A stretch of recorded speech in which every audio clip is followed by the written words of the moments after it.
And it begins. Okay, so where were you when you were my age? Like I said, I was in college, and quite honestly, I didn't know what I wanted to do or what I wanted to be.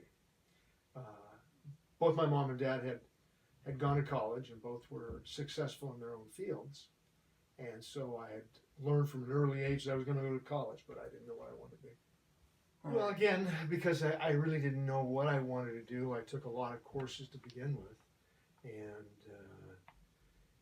I was a math major, by the time I got to be a junior, I was a math major, and I was still on track when I was a senior, but I wasn't really convinced that that's what I wanted to do. I could go into engineering, and I talked to people in engineering, but I really couldn't relate to that.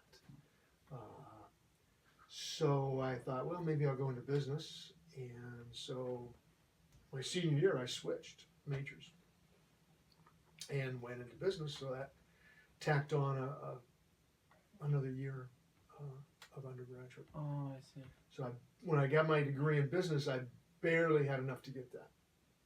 And so I decided I'd go on and get a master's after that, which I did, with a concentration in accounting, law, and management. At that point in time, the program I was in required you to have 3 concentrations. And then I went out and I decided I'd study for the CPA exam, which I did, and I passed that. And then I went and practiced for a while, and then I really liked law, again, because part of my master's program was in law. So I thought, well, I'll go to law school.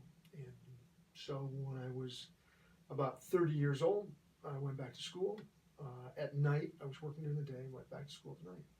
And went to a law school and then passed the bar and practiced as an attorney.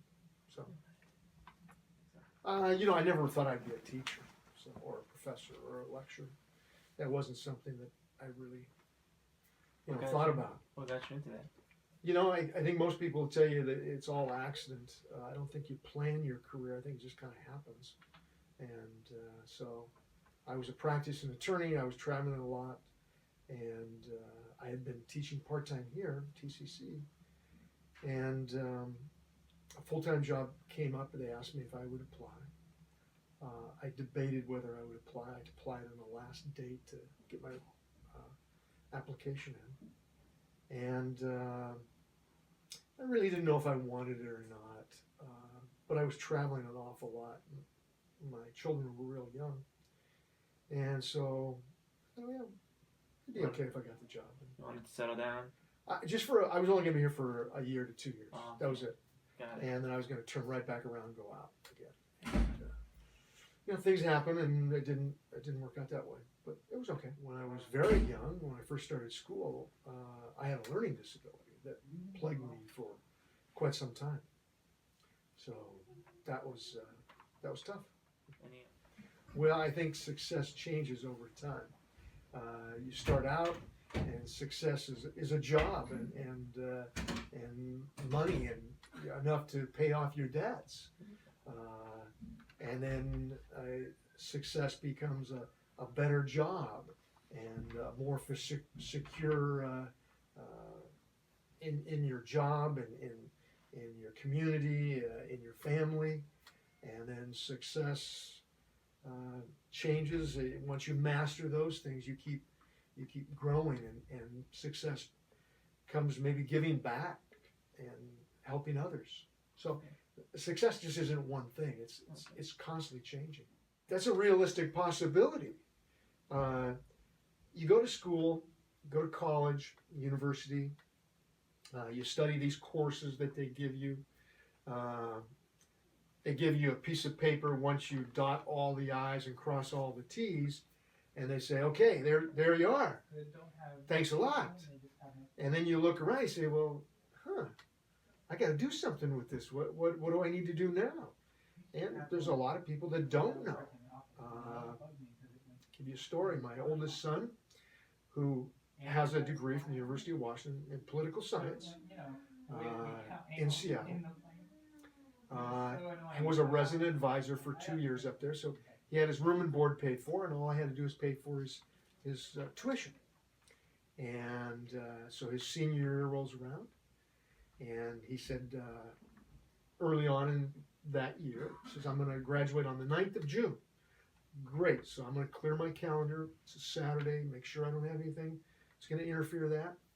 Periodically, every couple of months, I'd say, okay, now I just want to make sure 9th of June. He said, yep, that's it. So, January, February, March, April, May goes along, and then towards the end of May, he sends me an email. Says I dropped out of school. I didn't know what I wanted to be. So I dropped out because I didn't know what I wanted to do after I graduated. I said, well, you've certainly solved that problem. You won't graduate. So now you don't have to worry about what you want to be. I would not advise you to take that course of action. I knew his mother would get extremely upset, so I could just sit back and watch all of this, which she did. She says if he didn't go back to summer school and he only needed 2 classes, that she would hound him for the rest of his life. And she said she would even drive him and pick him up from class every day.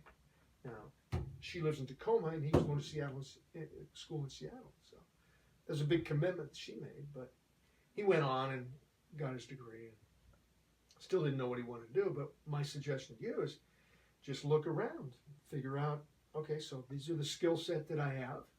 Maybe there's not a job in this area, but how can I transfer that to another area? What do I like? What do I find enjoyment in? A degree, you don't necessarily have to work in the area that you got that degree. A degree gives you a skill set, gives you ways to ask questions, gives you